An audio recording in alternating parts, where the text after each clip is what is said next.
Hey guys, Filthy Robot here, back with the Arumba to continue our Civ 5 playthrough together. This is versus Deity, and it looks like we're about to be attacked by Portugal.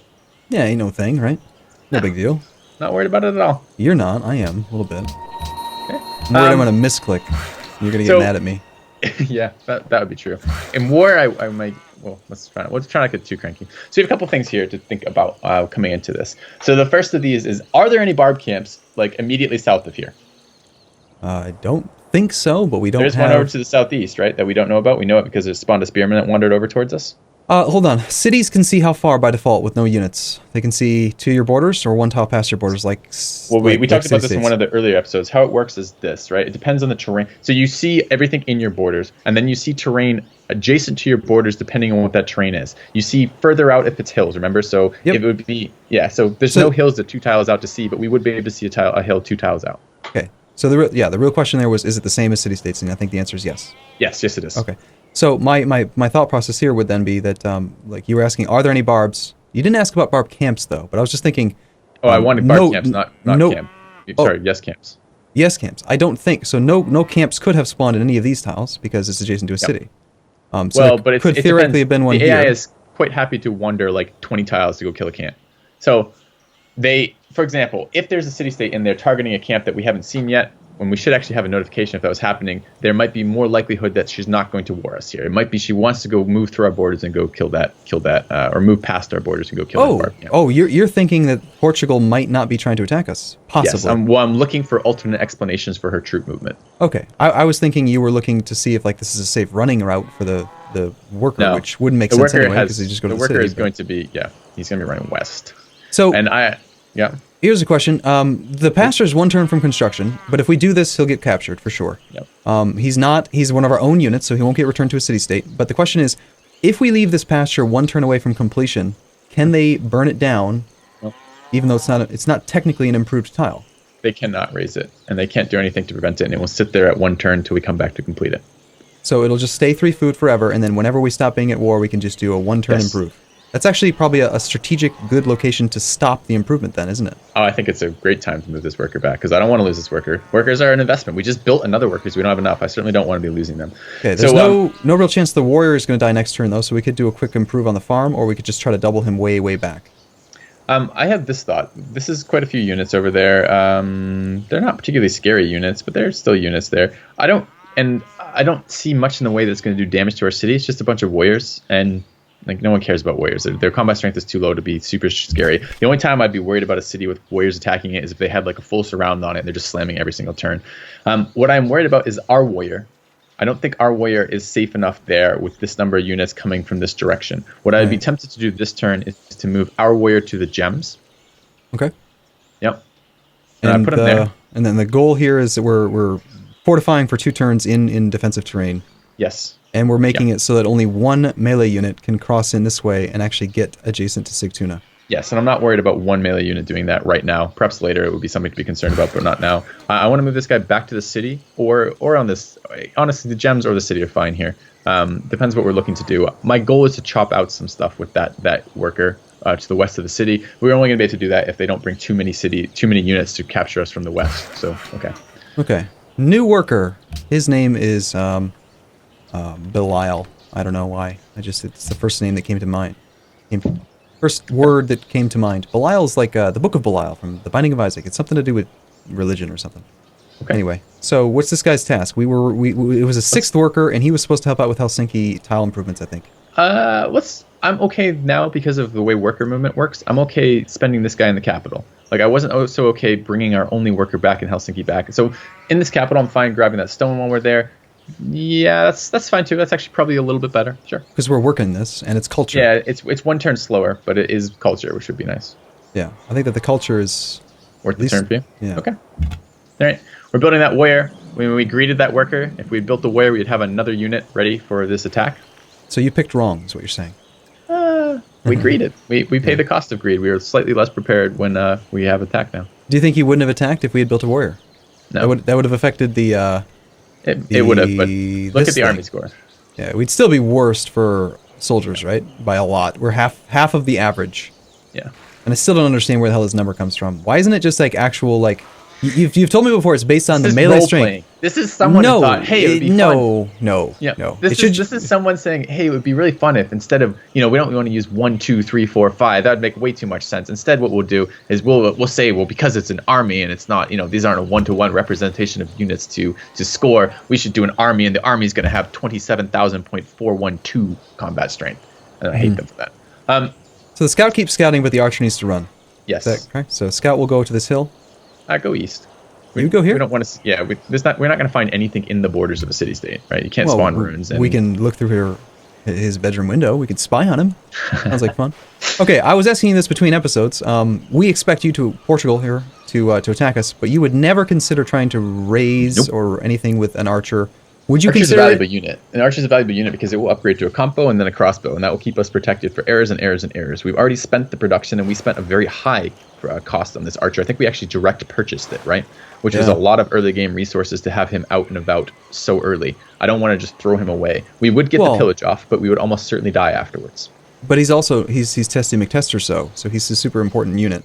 He sounds like an asshole to me. Oh, okay. In Civ 6, there is an entire thing in the Civilopedia about what you get specifically from it's plunder. It raises the long term. Is there a page for that? Oh, I haven't found that page There is, yeah. It actually tells you get specific things for farms. Like farm is always health. It's 25 health or 50 health, whichever one it is. Mines is always like culture, and something else is always science. Something else is always this, right? You will know exactly what you're getting. If you pillage a holy site, a district, then you get faith, right? Like you always get something that makes sense. What about in Civ 5? It's always going to be a heal plus gold, and the gold is a range, and it's just random inside that range, and it's not going to matter what you're pillaging. So is it city plunder? It's not. No, that's different. Because it's pillage, not plunder. My bad. Free pillage enemy improvements. Pillaging enemy improvement will heal your unit by 25 points as well as give you a modest amount of gold. So there is no culture, there's no anything other. It's just, and it doesn't matter. What about roads? If you pillage road, do you get anything? No, you get nothing pillaging road. There's a large benefit. There's a much bigger benefit pillaging roads in Civ 5 than there is in Civ 6 at the moment, in my opinion. But there's not. You're not going to gain anything from it. It's going to be what you do to hurt your opponent. Right. In Civ 5, you're probably referencing the lost gold from the city connection. As well as the movement makes a big deal. So. Okay, so he's just going to double back as far away from him as possible, or as quick as possible? That way. It's not either. We want to avoid being hit by too many melee along the way back, but our goal is to get him to the city so we can actually be useful when we get attacked. See that water out there? Yeah. You want to take the hill anyway, just to give it a peek? Or? Yeah, we have 2 scouts, and one of our scouts, we're about to be cut off from going east because we're going to war them. So yeah, let's see what we can over here while we can. Okay, we've already been here. All right, somebody's built the Chichen Itza. Yep. You want to look over where that is in the tech tree to get a little annoyed with Deity AI tech? Yeah. Go see civil service there in the medieval. Yeah. So he's already built, not only does he already have this tech, but he's already built a 300 hammer wonder. Mm-hmm. Yeah. That seems reasonable. We're about to enter the classical era, don't worry. Ooh, it's the Great Wall. Yep. What does the Great Wall do again? Mod, thankfully. It used to be ridiculous. I guess we won't even tell you about that. But at the moment, what it does is it gives the city has more combat strength and more hit points than it would otherwise. It gets a free building called a watchtower, and the watchtower is basically like a duplicate wall almost. Okay, so provides a watchtower for free in all cities, and walls for free in the city in which it is built. So, oh, I just queued it up. That was not right. I want to find this watchtower. I like being able to read things. I'm sorry. I'm not sure if it's in here or not. Oh, it is. Look, they've added it too. Nice. Watchtower increases the city's defense by 5. 8 points by. So it's just walls, right? They should just say that then. It's a second wall. Right, but it's the same numbers as walls, though. Yeah, but but there are 4. There's 4 defensive building promotions, and 3 of them give the castle, the arsenal, and the military base all give the exact same bonuses. Then they're called something different because they're different eras. Well, they should have just called them barracks level 1, barracks level 2. Sure. All right, I messed it up by clicking. Do we want to knock out trapping? I feel like we could be getting a lot of benefit from these camps. I want to finish ironworking so we don't die here, and then I'm okay for something else. I'm just gonna queue it up and see if you notice. I mean, we'll do the swords working, but we'll see if you notice in a couple turns that we're going. You mean in a couple weeks? A couple weeks, yes. 3 or 4 more recording sessions away. Okay, so here comes the war deck. Let's do it. All right. There was nothing else to worry about, right? Nothing. Attrition, minus 250. That was, so he was in our borders, the end of the turn in our borders, he suffered 250 attrition. What does that mean? He has 1,000 if you click on him. We probably can't click on him. Okay. Well, we can't click on him because we're not at war. But if we were at war, we could select him. The missionary starts with 1,000 strength. And his ability to convert religion is going to be based on his strength. And every time he ends his turn in borders that are not his own, he loses 250, or not. It's not in his own. It's inside other players' borders that he doesn't have open borders with. He loses 250 strength until he dies. So he's now 3/4 as strong as he was, but he only has 1 charge left. So when he does his charge, he'll do 750 spread instead of 1,000. Okay. And the 1,000 converts into how many conversions? He can convert 1,000. I thought it was 100 pressure per person. Or yeah, 200. So he can convert 10. He can convert a 10-pop city all by himself and with if one it has charge. No other pressure on it. See, it gets a little bit harder to do here because I feel like I feel like I don't know this, and I don't know that anyone knows this. Perhaps someone does who's mined the formula, but my understanding is you have to unconvert stuff before you can reconvert it with multiple religions. So. And I don't want to get into this because this is, again, not entirely reasonable. First of all, it will give you a tooltip. It will tell you how many will end up that way. It's certainly a useful tooltip to know. But if you're just trying to predict it, it's much easier to predict on cities that have no pressure from any other religion. And we're already seeing that we have pressure from another religion. And there must be a mechanic in here that makes it so it isn't just they unconvert one citizen with the other religion and then it reconverts another citizen to that religion, because then nothing would ever move. But it is slowed down by the presence of other religions. So yeah, you could say general rule of thumb, if you're converting a city that has 3 pop and you hit it with more than 300 pressure, you're probably going to convert all of those citizens, assuming no other religions and no other pantheons. It gets a little bit trickier when you start adding the other stuff to it, and I'm not entirely sure. Okay. Well, we lost our +1 culture, but we didn't even actually have that pasture complete, so no big loss there. This is a war deck. You see the extra units showing up over there, and that's a little bit scary over there. These ones up here? Yeah, because it's just more. There's a spearman, still tons of warriors. Yeah, move this archer now 2 to the southwest. Over to here. The fastest way back would be via the gems, but we can't have him with 2 guys who are going to attack him and zone control him. He'll be trapped there and die. Yep. So he's going to take like 4 or 5 turns to actually rejoin the fight here. Yeah. Sweden's drone. Excellent. I want to work that immediately. Off of probably the 1-2. Yep. And arguably we could do the science, but now that we're at war, I'm a little bit more hesitant to just max food compared to everything else. Can we finish that warrior in 1 by any chance? We can't, right? Warrior is at -10. Do that from outside the city, but no, we can't. Okay. I know you never like it when I go into the city. It's slower. It takes more time. You're wasted slow. your time in multiplayer. You're slow. All right, this guy was 1 turn away from shopping. We're gonna get our granary here. Looks like right now. Good. Is that good? You like that now? Yeah, I love that. Cool. Okay, and by the way, does it growing to the deer now? It should be. Yes, it is. Okay, and let's check. It was 20. It still is 20. Okay. So I'm pretty sure I'm correct that the actual culture cost to acquire a tile is a statically increasing thing, just like the way that food is done. Like every time it's done at number turns. No, because there's something else going on there. Because a number, you can reduce the amount of time. So let's say it's growing to the silk, and we can do this. We can actually test this for your sanity and my sanity. Yes. When it starts growing to the silk again, we can chop out the silk and see the number of turns it takes, and it will change the number of turns it takes to grow to the silk by chopping it versus not chopping it, which suggests there's something else involved there. How could it though? Because it's telling us very clearly we're earning 2 culture per turn, and 20 culture is the cost for border growth. We'll do it together. How could it take? I don't know. I am going to posit that you are incorrect and that your memory is flawed and that you need to be taken into the shop for reprogramming. Yes, because we're both computers. We're both AI. Anyway, so that'll be done next turn. We just apparently had growth. Is that why we're working this one? And we want to go to. I don't like these. There's nothing else. I would work the copper here. You would just work 3. Yeah. Because this is our slowest city. We want to get a library. It's fucking up our timings on this. And when it grows to the deer in 5 turns, I'll work that and be happy about it. Okay. Well, we're going to have can you check excess some production. Costs for me? You see the cost of purchasing? Go on. We could do this. Normally you've preferred growth. Like I'm imagining you doing a 1 food is better than 3. But no? Yeah, but the rationale for it is this is our slowest city to build the library. So yes, in general, I would prefer growth over that tile. At the moment, this city needs to get its ass in gear because we need to build a national college, and that requires a library in all of our cities. Okay. There's now another new religion, and I think there is 1 more religion slot available. We're not going to get it. Yep. So, all right. I had a thought. I had a question, and now I've forgotten what it is. It was. Oh, yes, here's what it is. So we're expecting to get war decked. If we click this upgrade to swordsman button here next turn, will we lose our fortification? It won't be on the warrior, and yes, you lose your fortification. That sucks. You want to know what else sucks? When you get, let's say like that unit got attacked. So that unit, what's the experience on that? That's spearman.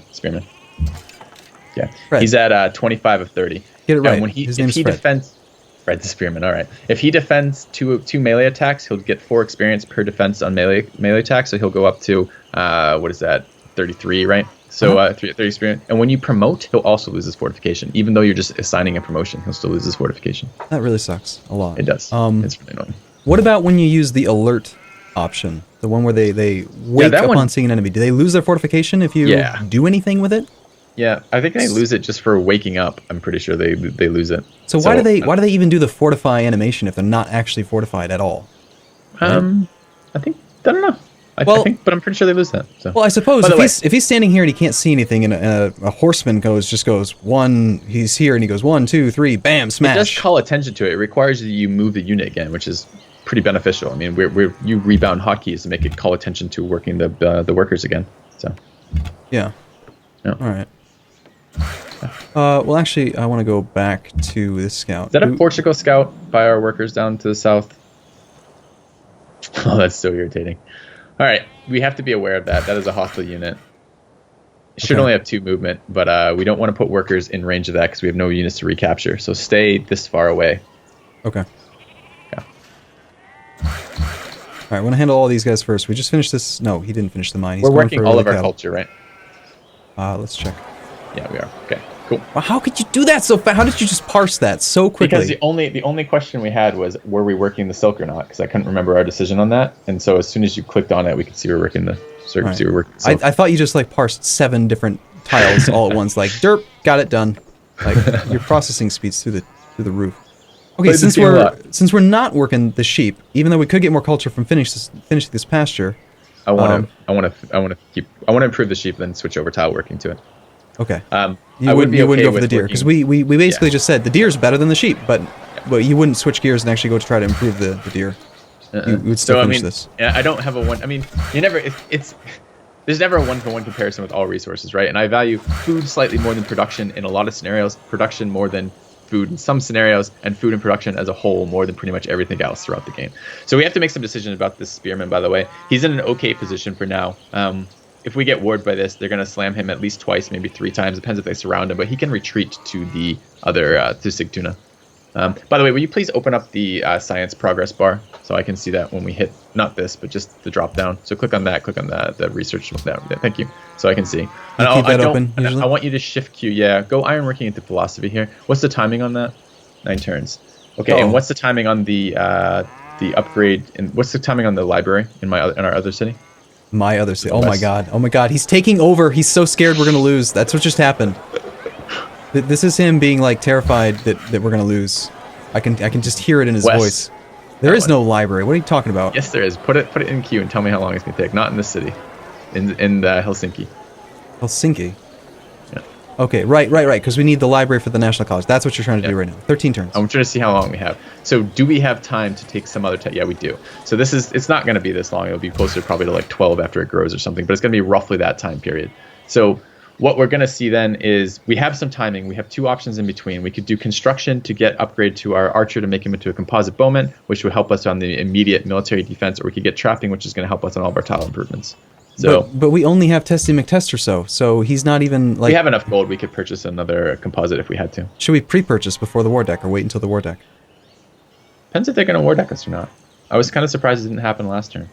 What if we were to buy? This is the difficulty, the problem with being so close to the AI. And this is kind of annoying about the city settle, right? Is that we have no forewarning anymore when we're getting war. Just a bunch of units show up on the borders. Is this just Deity moving its units around, or is this Deity warring us?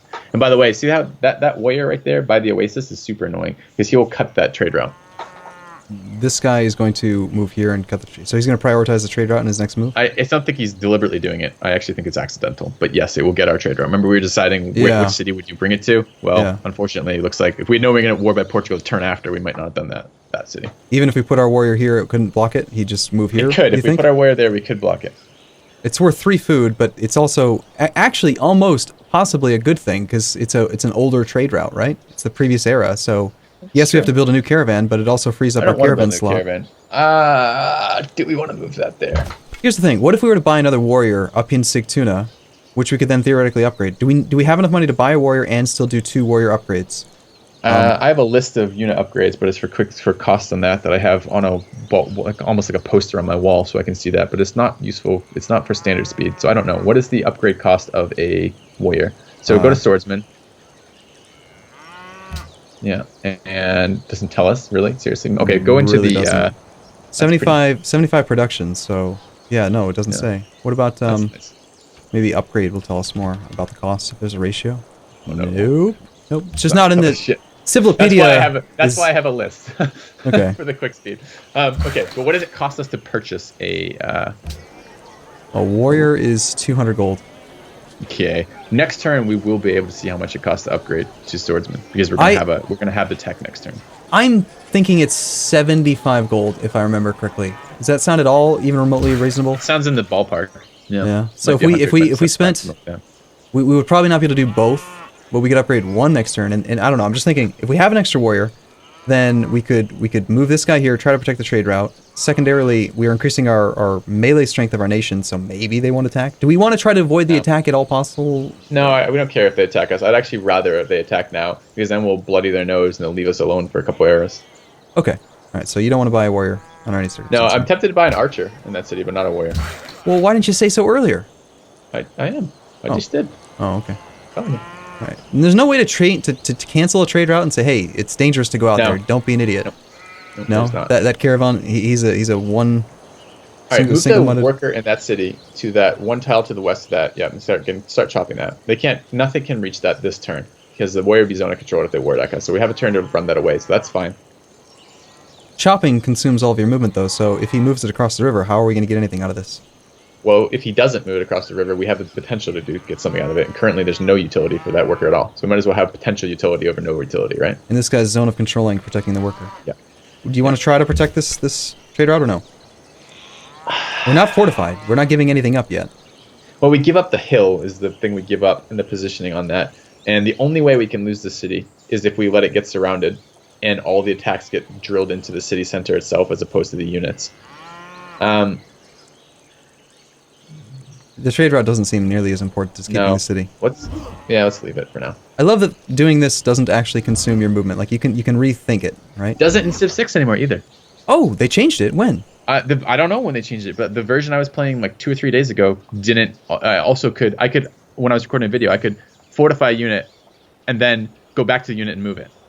Okay, so they did change that, and also there was a thread on the Civ. I'm not going insane. It was taking all of our movements. Yeah, right? it was. It does. Yeah, okay. The second you clicked it, your action was done. You couldn't go back. I remember that distinctly. And also, I was really confused because I was reading on the Civ subreddit, and some guy had a forum thread that was talking about all of the different things we know about Civ 6. I was reading through it, and it was talking about growth. And correct me if I'm wrong here, but I'm 90% sure I had this right. Do you remember that when you got one unit, one Civ, one pop below your housing limit, your growth was cut by 75%? I remember it was 50. Okay, I distinctly remember it being 75 at one point. You got below 1, you had an immediate 75% penalty. I think it was 50, even when we were working together. We could go back and watch those videos, or maybe someone in chat could tell us. According to the thread I was reading, it's like if you get 2 below your housing cap, it gets cut by...